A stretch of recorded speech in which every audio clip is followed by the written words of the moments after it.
शुरुआत करते हैं दोस्तों आज के न्यूज़पेपर के हम एडिटोरियल वाले हिस्से के साथ में। आज दो महत्वपूर्ण एडिटोरियल को डिस्कस करेंगे, साथ ही साथ में द हिंदू की महत्वपूर्ण खबरों को हम देखने वाले हैं। पहला जो एडिटोरियल यहाँ पर हम डिस्कस करने वाले हैं ये पार्टिकुलरली कॉपीराइट के उल्लंघन से रिलेटेड है।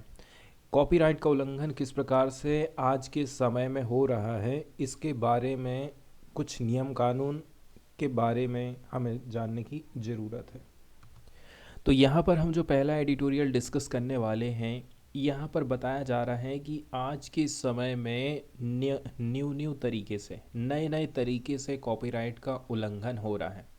एग्जाम्पल के तौर पर आप देख सकते हैं कि यदि कोई न्यूज़पेपर है, न्यूज़पेपर में जो जानकारी लिखी हुई है उस जानकारी को यदि कहीं और पर दिखाया जाता है, आपने उस न्यूज़पेपर से परमिशन भी नहीं लिया है, आप उसको कुछ पैसे भी पेड नहीं कर रहे हैं, ऐसा एग्जाम्पल यहाँ पर हमको देखने को मिल जाता है। और ये पार्टिकुलरली हम चीज़ देखने वाले हैं वो न्यूयॉर्क टाइम्स से रिलेटेड है। इसने केस किया है ओपन एआई एंड माइक्रोसॉफ्ट के ऊपर कि ये लोग कैसे करके मेरी जो सामग्री है उसको बिना मुझसे पूछे, मुझे बिना पैसा दिए ये लोग प्रसारित कर रहे हैं, लोगों को फ्री में दिखा रहे हैं।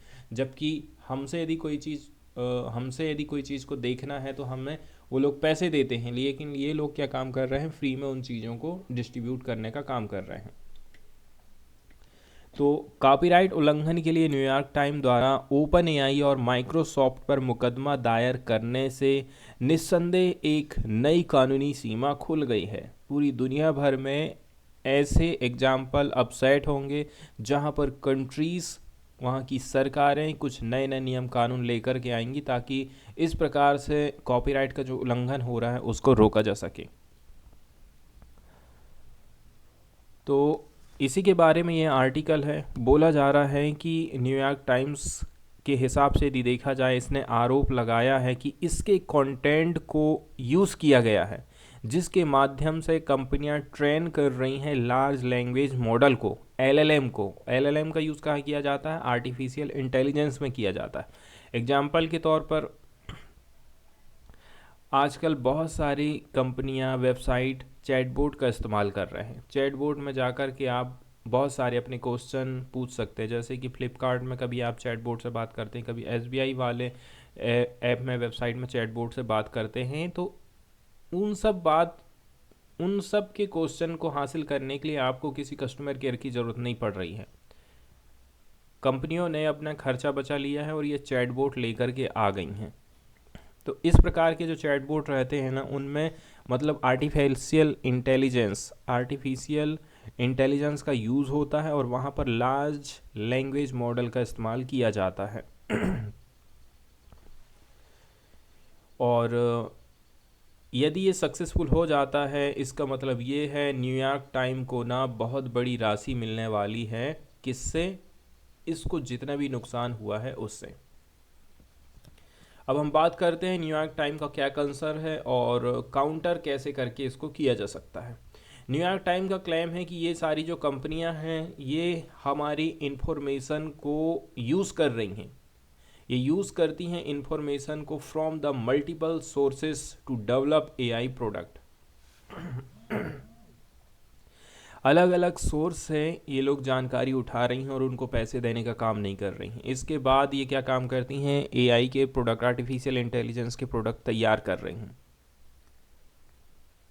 हालांकि फिर भी देखा जाए, उन्होंने जो न्यूयॉर्क टाइम कंटेंट है उसके ऊपर स्पेशल एम्फेसिस दिया है, जोर दिया है, and seek to free ride on the Times massive investment in journalism without permission और पेमेंट। कुल मिलाकर के बोला जा रहा है कि न्यूयॉर्क टाइम का जो कंटेंट है आप फ्री में दिखा दे रहे हैं, लोगों से आप पैसे ले रहे हैं, लेकिन हमको आप 1 रुपये नहीं दे रहे हैं, ना तो हमारी परमिशन आपने लिए हैं।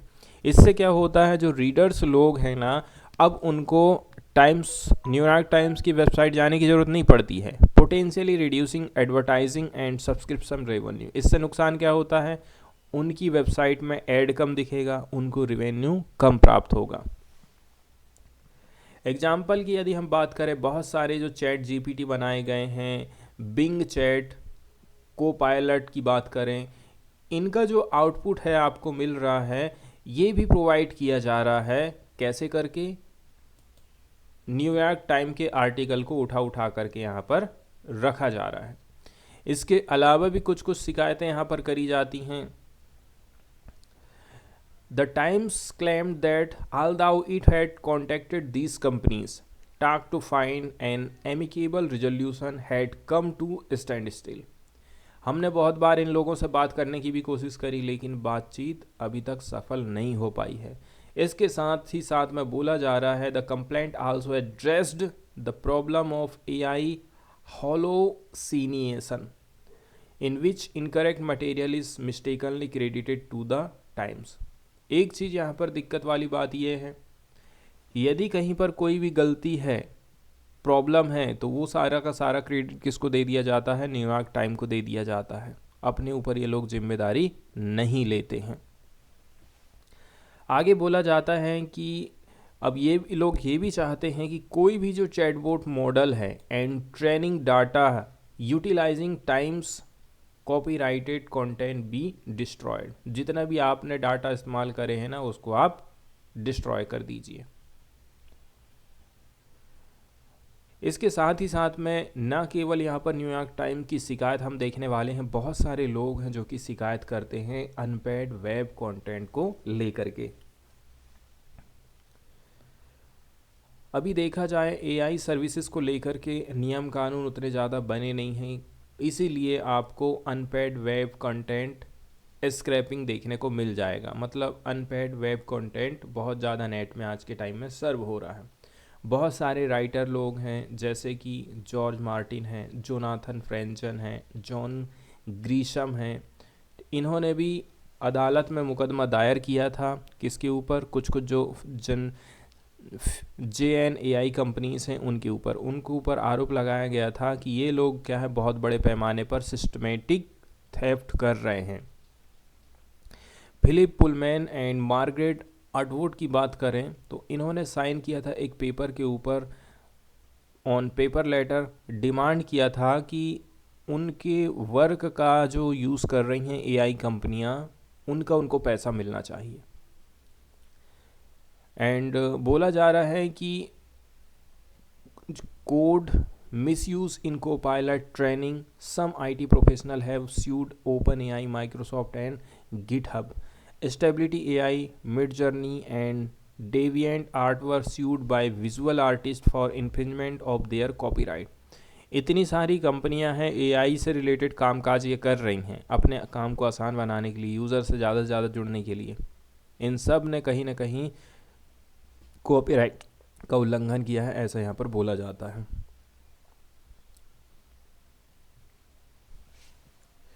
अब यदि हम बात करें अमेरिका के कोर्ट की, तो अमेरिका के कोर्ट में देखा जाए ना, तो अभी भी ये सारी जो चीज़ें हैं इनसे कोर्ट को अभी निपटना है। US सुप्रीम कोर्ट ने डिक्लाइन कर दिया था, मना कर दिया था to revive a challenge to Google's digital library of millions of books 7 years ago. Google के पास में जो डिजिटल लाइब्रेरी है मिलियंस ऑफ बुक्स की, इनके खिलाफ में लोगों ने याचिका दायर करी थी, लेकिन सुप्रीम कोर्ट ने इसको मना कर दिया था। अभी यदि हम टाइम्स की बात करें, however has drawn comparison between its move and a copyright lawsuit that dates back more than 20 years against Napster, in which record companies accused the file sharing services of using their content unlawfully. आज से 20 साल पहले की घटना यहाँ पर याद दिलाई जाती है कि उस समय में क्या हुआ था और किस प्रकार के डिसीजन आए थे। यहाँ पर बोला जा रहा है जो फाइल शेयरिंग सर्विसेज है, यहाँ पर उनके कंटेंट का अनलॉफुली इस्तेमाल किया जा रहा था, कानून के तहत इस्तेमाल नहीं किया जा रहा था। कुल मिलाकर के करंट का जो नियम कानून बनने वाला है, करंट की जो सुनवाई होने वाली है ना, यहाँ पर कुछ न्यू लीगल फ्रंटियर खड़े होने वाले हैं। मतलब हो सकता है लोगों को राहत मिले, कंपनियों को राहत मिले कॉपीराइट के उल्लंघन से।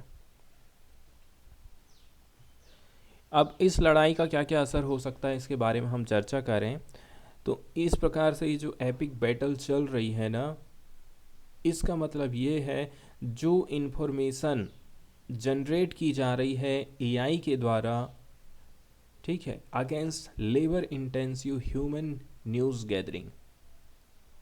कुल मिलाकर के बोला जा रहा है कि धक्का लगने वाला है जो चीज़ आर्टिफिशियल इंटेलिजेंस की मदद से जनरेट की जा रही है, जबकि ह्यूमन की मदद से जो चीज़ें जनरेट करी जा रही हैं वो उनके लिए ये चीज़ अच्छी होने वाली है। साथ ही साथ में बोला जा रहा है the victory of big tech might deter human content producer. यदि ये जो बड़ी बड़ी कंपनियां हैं ये लोग केस जीत जाती हैं तो इनसे क्या होगा, जो ह्यूमन कंटेंट प्रोड्यूसर्स हैं वो लोग प्रभावित होने वाले हैं। जैसे कि हम daily the Hindu newspaper discussion करते हैं, यहाँ पर बहुत सारे जर्नलिस्ट लोग काम करते हैं, एडिटोरियल लिखते हैं, न्यूज़ छापते हैं, न्यूज़ देने का काम करते हैं। तो ये सब क्या है, ह्यूमन कंटेंट प्रोड्यूसर हो गए। लेकिन इनकी चीज़ यदि कैसे करके आर्टिफिशियल इंटेलिजेंस का यूज़ करके उठा करके लोगों को शेयर कर दिया जाए तो द हिंदू की जो कमाई है जाहिर सी बात वो नहीं होने वाली है। एक और जो असर पड़ सकता है वो ये है, ये जो जैन एआई कंपनीज हैं इनको क्या काम करना पड़ेगा, कंपनसेट करना पड़ेगा कंटेंट प्रोड्यूसर को for their use which would significantly increase the cost of JNAI model. अब ये जहाँ से भी सामग्री को उठा रही हैं ना, अब उनको कंपनसेशन प्रोवाइड करना पड़ेगा कि हम आपसे ये न्यूज़ का आर्टिकल ले रहे हैं, हम आपको इतने रुपए दे देते हैं। अब इससे जो आर्टिफिशियल इंटेलिजेंस का इस्तेमाल है वो काफ़ी महंगा हो जाएगा। इसके बाद वाला जो नेक्स्ट एडिटोरियल यहाँ पर हम डिस्कशन करने वाले हैं ये पार्टिकुलरली इंडिया के साइंस मैनेजमेंट से रिलेटेड लिखा गया है। साइंस मैनेजमेंट का मतलब ये है भारत के जो वैज्ञानिक लोग हैं ना किस प्रकार से अपने मेन काम से हट करके दूसरे कामों में लग गए हैं, एडमिनिस्ट्रेटिव वाले काम में लग गए हैं, प्रशासनिक कामों में लगे हुए हैं। इससे हमारी जो वैज्ञानिक रिसर्च है वो प्रभावित होती है। साथ ही साथ में ऐसा करने के लिए, एडमिनिस्ट्रेटिव काम को हासिल करने के लिए इनको कितने पापड़ बेलने पड़ते हैं, मतलब यहाँ पर जो हमारा वैज्ञानिक जगत है उसकी आलोचना करी जाती है। इसके ऊपर ये आर्टिकल लिखा गया है। इंडिया को अपने जो साइंस एस्टेब्लिशमेंट है ना उसमें कुछ सुधार करने की ज़रूरत है। The utility of scientific being given administrative task need to be question.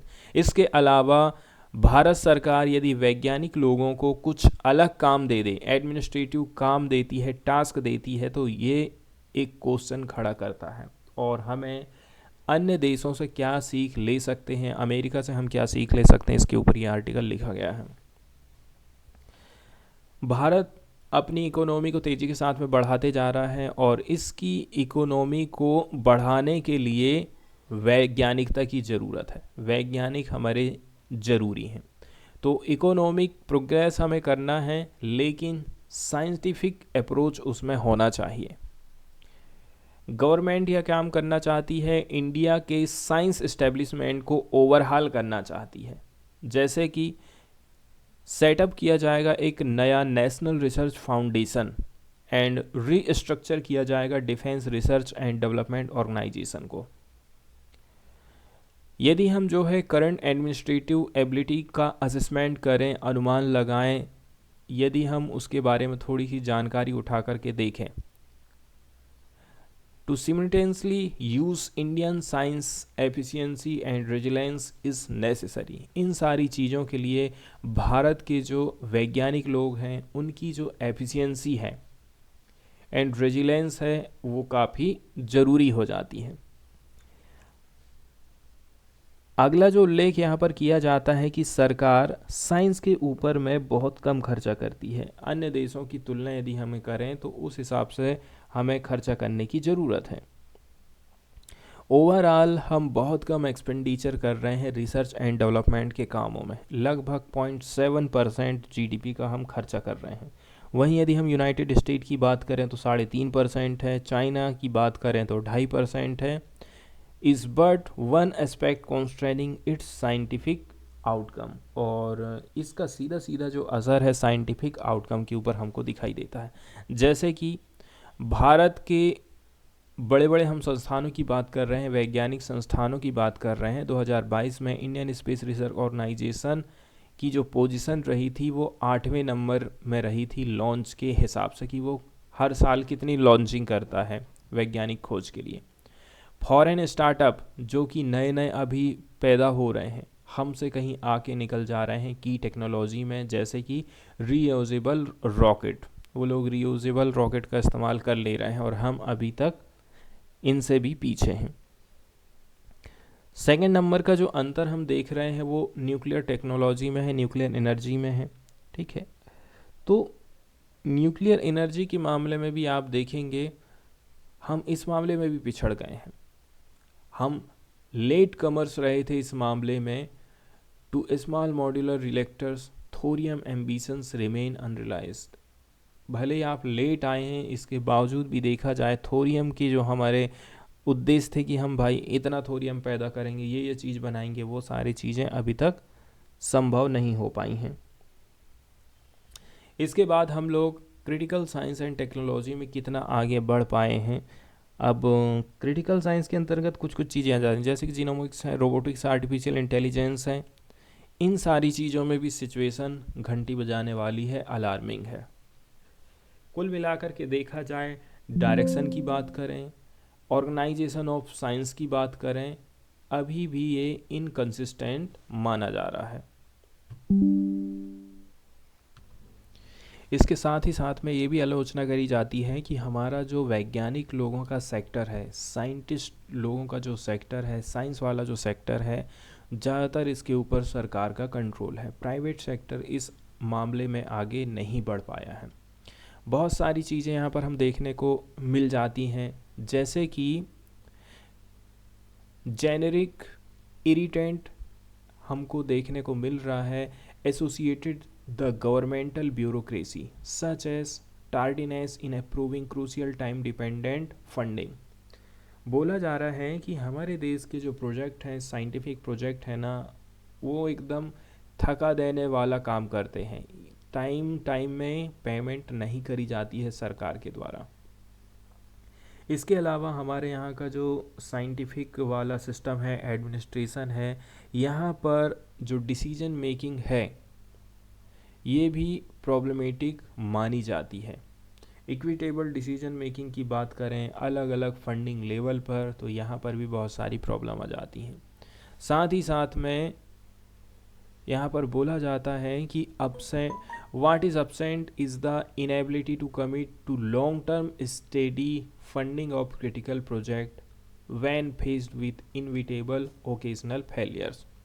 लंबे समय के लिए यदि कहीं पर पैसा चाहिए रहता है, ठीक है, तो लंबे समय के लिए हमको पैसा नहीं मिलता, कभी कभी बीच में कभी मिल रहा है, कभी नहीं मिल रहा है। इस प्रकार के काम हमको देखने को मिलते हैं साइंटिफिक एडमिनिस्ट्रेशन में।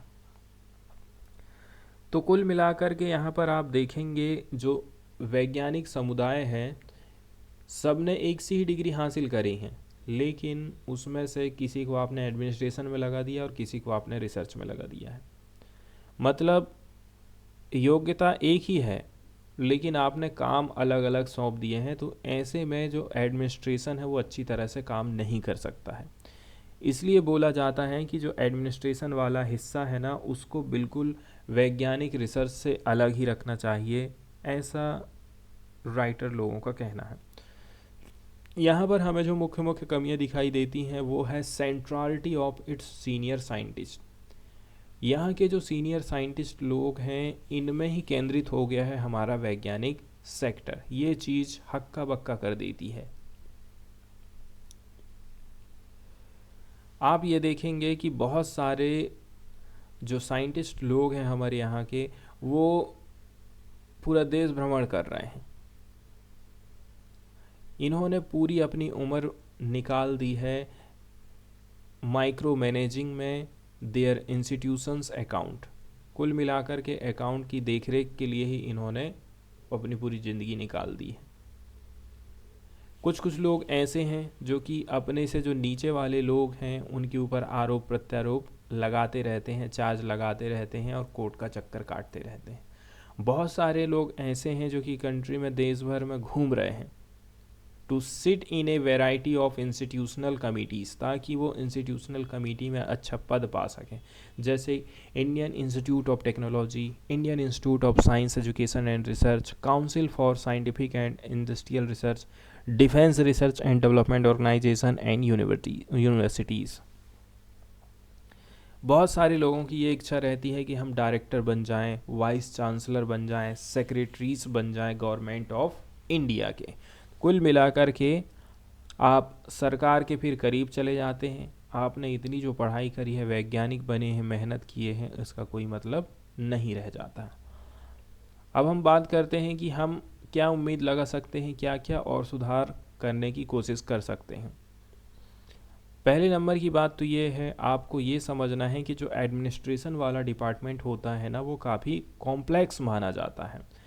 मतलब जैसे कि एक नेशनल लैब या फिर यूनिवर्सिटी की बात करें, can not be played to becoming a side project of a working scientist doubling up as a director और वाइस चांसलर। आप किसी लैब से सोचिए ना कि लैब अपना काम भी कर रही है और एडमिनिस्ट्रेशन का काम भी कर रही है, कि चीज़ कैसे करके संभव हो सकता है। एडमिनिस्ट्रेशन का जो काम रहता है, इसमें अच्छी खासी स्किल की ज़रूरत पड़ती है, पार्टिकुलरली जब पैसे का अलोकेशन करना हो, रिसोर्सेस का अलोकेशन करना है, टाइम की जब बारी आती है, तो एडमिनिस्ट्रेशन में बहुत सारी चीज़ों की रिक्वायरमेंट हो जाती है। अब जब लोगों में ये गुण ही नहीं है, जो चीज़ें होना चाहिए वो गुण यदि नहीं है, तो एडमिनिस्ट्रेशन का जो काम है ना, वो अच्छे से नहीं हो सकता है। रियलिज्म नहीं हो सकता, उसमें फ्लेक्सिबिलिटी नहीं हो सकती, फर्मनेस नहीं आ सकती है ऐसे वर्कर लोगों में, या फिर वर्कर्स में, या फिर वैज्ञानिक समुदाय में। आगे राइटर का कहना है, यदि हम किसी भी एडमिनिस्ट्रेशन की बात करें ना, तो जो एडमिनिस्ट्रेटर होता है वो क्या काम करता है, कौन सी पॉलिसी ज़रूरी है, ये ज़रूरी है कि वो ज़रूरी है, ये प्रायोरिटी को निर्धारित करता है। साथ ही साथ में वो ये भी ध्यान रखता है कि भाई मैं यदि यहाँ पर ज़्यादा पैसा खर्चा कर दूंगा तो दूसरे वाले काम में पैसे की कमी ना जाए।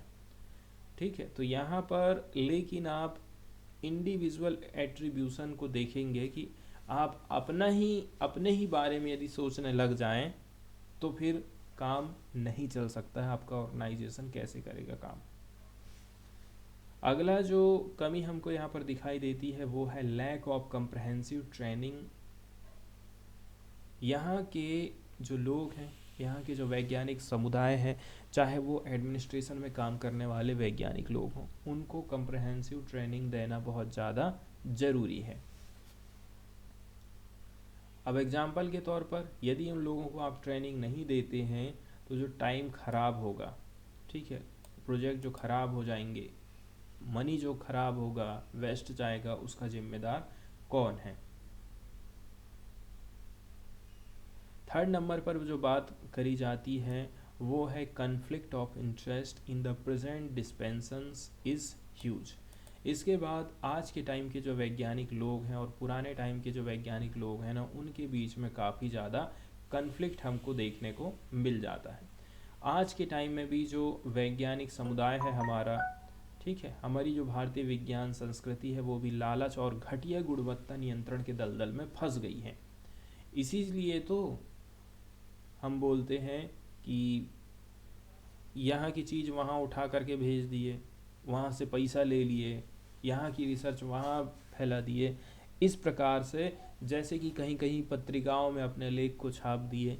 इससे भी हमारा जो वैज्ञानिक समुदाय है, साइंटिस्ट वाला क्षेत्र है ना, वो क्या होता है, प्रभावित होता है।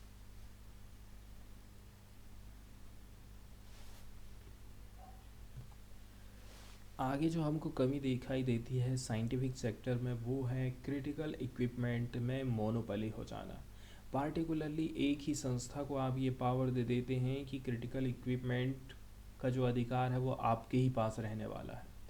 तो अब यहाँ पर जो काम करने वाले लोग होते हैं ना, वो क्या काम करते हैं, अपने आप को द्वारपाल समझ लेते हैं।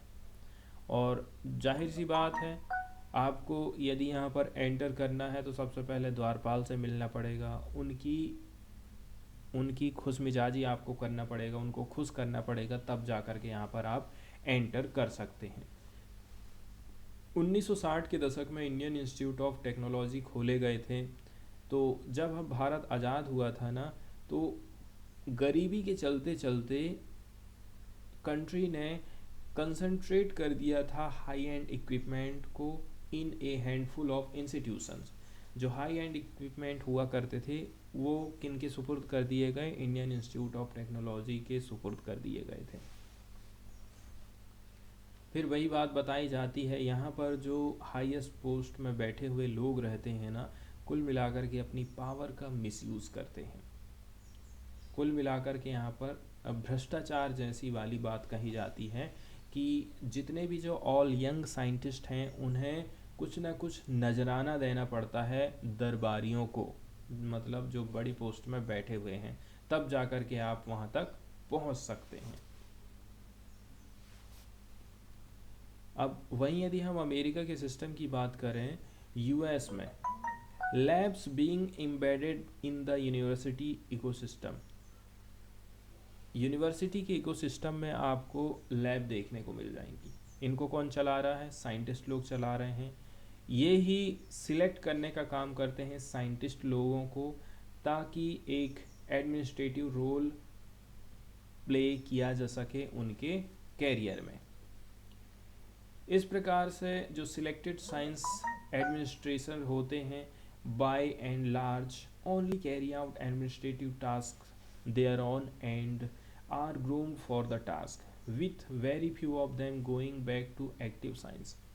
यहाँ पर यदि आप एक बार चले गए हैं, आपको एडमिनिस्ट्रेशन का काम ही करना है, ऐसा बहुत ही कम होता है कि इनमें से कुछ लोगों को वैज्ञानिकों के काम में लगाया जा सकता है। अब यहाँ पर भारत में क्या हो रहा है, ये काम भी कर लो, वो काम भी कर लो, दोनों काम कर लो, या तो फिर आप वैज्ञानिक हैं, वैज्ञानिक रहते हुए ना तो आपको ट्रेनिंग दी गई है, ठीक है, ना तो आपको जानकारी दी गई है, और एडमिनिस्ट्रेशन के कामकाज संभालने के लिए बोला जाता है। इसके बाद हम चलते हैं न्यूज़ वाले हिस्से की तरफ और देखते हैं पहले न्यूज़ ग्रेट इंडियन बस्टर्ड से रिलेटेड है। सबसे पहले इसके बारे में कुछ बेसिक जानकारी हम देखने वाले हैं। ग्रेट इंडियन बस्टर्ड, ठीक है, ये एक राजस्थान की स्टेट बर्ड मानी जाती है, और जाहिर सी बात है जब भी कोई स्टेट बर्ड घोषित करता है अपने स्टेट में, तो वो या तो सुंदर रहेगी, किसी न किसी मामले में खास रहती है। तो इसको कंसिडर्ड किया जाता है इंडिया की मोस्ट क्रिटिकली इंडेंजर्ड बर्ड के अंतर्गत। इनकी संख्या तेज़ी के साथ में समाप्त हो रही है। इनको हम इंडिया के मोस्ट क्रिटिकली इंडेंजर्ड बर्ड की कैटेगरी में रखते हैं। इसको ऐसा माना जाता है कि ये एक फ्लैगशिप ग्रासलैंड स्पीसीज मानी जाती है एंड रिप्रेजेंट करती है health of the grassland ecology को, मतलब जहाँ अच्छा खासा घास है ना, ये वहीं पर पाई जाती है। एंड इसकी जो पॉपुलेशन है वो सीमित है मोस्टली राजस्थान एंड गुजरात वाले हिस्से में। इसकी कुछ जो पॉपुलेशन है हमको महाराष्ट्र, कर्नाटका एंड आंध्र प्रदेश में भी देखने को मिल जाती है। इसके संभावित खतरों की यदि हम बात करें, इसको हम बहुत सारे थ्रेड्स वाली कैटेगरी में रखे हैं। ये क्या है, कभी कभी खेतों में इलेक्ट्रिक तार लगा दिए जाते हैं, ठीक है, या फिर पावर ट्रांसमिशन लाइन में भी करंट लगने से इनकी मौत हो जाती है। अगला जो तरीका है वो है हंटिंग का। पार्टिकुलरली आज भी पाकिस्तान में इसका शिकार किया जाता है। अगले तरीके से जो इसकी जनसंख्या ख़त्म हो रही है वो इसके हैबिटाट लॉस को लेकर के है and alteration as a result of wide spread agriculture expansion. यही सब क्यों हो रहा है, अब घास में तो ये रहती है, घास अब बचा नहीं है, सब खेतों में खेती होने लगी है, ज़मीन को खेती के लिए यूज़ किया जा रहा है, इनका जो प्राकृतिक आवास है वो नष्ट होते जा रहा है। ये सारे खतरे यहाँ पर मौजूद है। प्रोटेक्शन स्टेटस की यदि हम बात करें, international union for conservation of nature red list में इसको रखा गया है, IUCN की रेड लिस्ट में है, मतलब क्रिटिकली इंडेंजर्ड की कैटेगरी में रखा गया है। सिटीज़ के अपेंडिक्स 1 में रखे हैं। Convention on migratory species CMX appendix 1 में रखा गया है एंड साथ ही साथ में wild life protection act 1972 schedule first में इसको रखा गया है।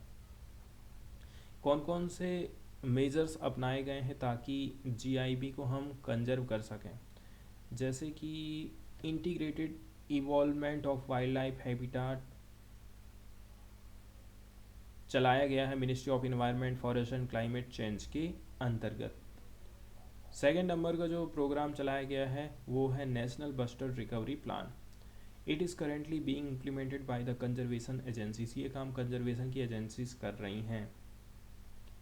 इसके बाद ब्रीडिंग फैसिलिटी की बात करें, कैसे करके हम इनकी जनसंख्या को बढ़ा सकते हैं, तो राजस्थान की गवर्नमेंट की तरफ से and wild life institute of India इसमें शामिल हुए थे।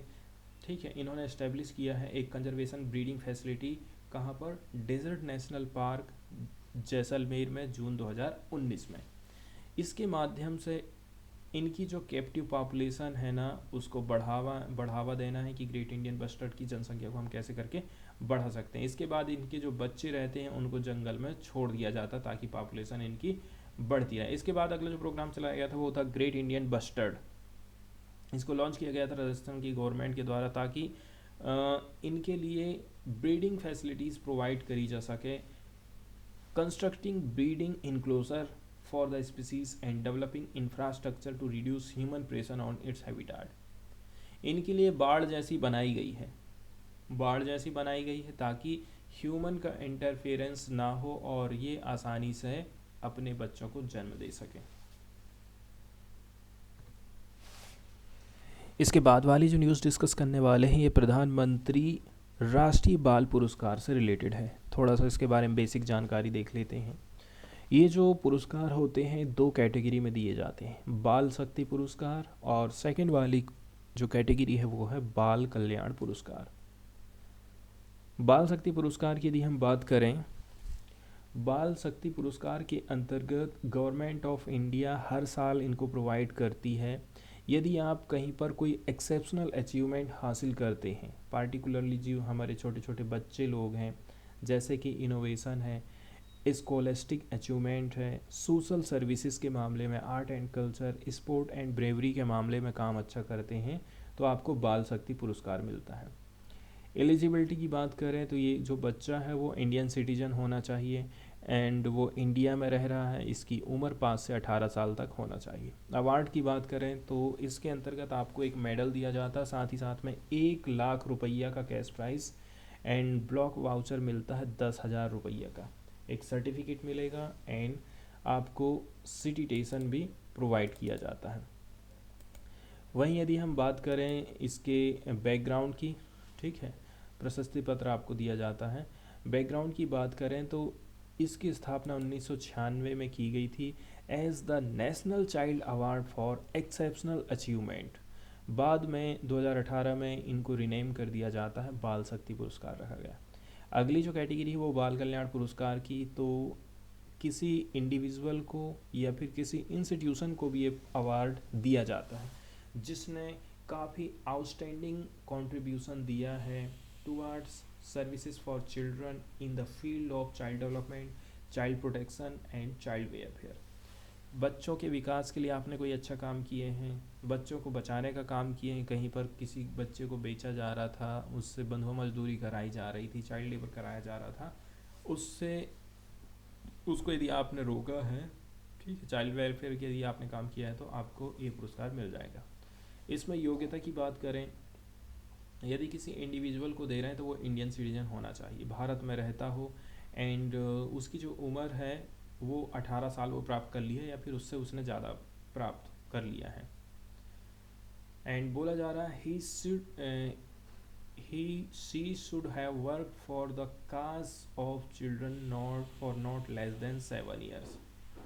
बोला जा रहा है कि इस मामले में आपका अच्छा खासा एक्सपीरियंस होना चाहिए, 7 साल से कम उम्र का अनुभव नहीं होना चाहिए। एंड बोला जा रहा है ये जो इंस्टीट्यूशंस है should not be entirely funded by the government. सरकार यदि किसी संस्थान को चला रही है तो उसको ये पुरस्कार नहीं दिया जा सकता है। एंड बच्चों के लिए कम से भी कम आप 10 साल तक काम किए हैं, 10 साल से काम करते चले आ रहे हैं तो आपको ये पुरस्कार मिल जाएगा। बोला जाता है कि 3 अवार्ड दिए जाते हैं इन ईच ऑफ 2 कैटेगरी। जो 2 कैटेगरी है उसमें 3 अवार्ड दिए जाते हैं, individual, institutions along with cash prize. कितना कितना रहेगा, 1 लाख का, 5 लाख का रिस्पेक्टिवली। 1 लाख इंडिविजुअल को देंगे, 5 लाख देंगे संस्थान को। बैकग्राउंड की यदि हम बात करें, इसकी स्थापना करी गई थी 1979 में as the National Child Welfare Award. बाद में इसका नाम चेंज कर दिया गया, बाल कल्याण पुरस्कार इनका नाम रखा गया था। वहीं यदि हम न्यूज़ की बात करें तो 19 बच्चों को राष्ट्रीय बाल पुरस्कार दिया गया है मंडे के दिन। प्रेसिडेंट द्रौपदी मुर्मू प्रोवाइड करने वाली हैं मंडे के दिन, ठीक है, प्रधानमंत्री राष्ट्रीय बाल पुरस्कार 2024 को, और ये 19 बच्चों को प्रोवाइड किया जाएगा इनके एक्सेप्शनल अचीवमेंट के लिए। बोला जा रहा है ये जो अवार्ड है will be presented to 9 boys and 10 girls. 9 लड़के हैं और 10 लड़कियां हैं। 6 कैटेगरी में इनको प्रोवाइड किया जा रहा है, जैसे कि आर्ट एंड कल्चर है, ब्रेवरी है, innovation, science, technology, social service and sports के मामले में। ये जो अवार्ड है दिया जाएगा, इसमें 18 स्टेट एंड यूनियन टेरिटरी शामिल है। इसमें इंक्लूडिंग है 2 एस्पायरेशनल डिस्ट्रिक्ट। बोला जा रहा है कि ये जो प्रत्येक अवार्डी रहेगा इनको एक मेडल मिलेगा और एक सर्टिफिकेट मिलेगा। प्रधानमंत्री नरेंद्र मोदी इंटरेक्ट करेंगे अवार्डीज के साथ में अगले दिन। Union women and child development minister Smriti Irani भी जो है बच्चों के साथ में मिलेंगी और उनको कॉन्ग्रेचुलेट करेंगे उनके परफॉर्मेंस के लिए।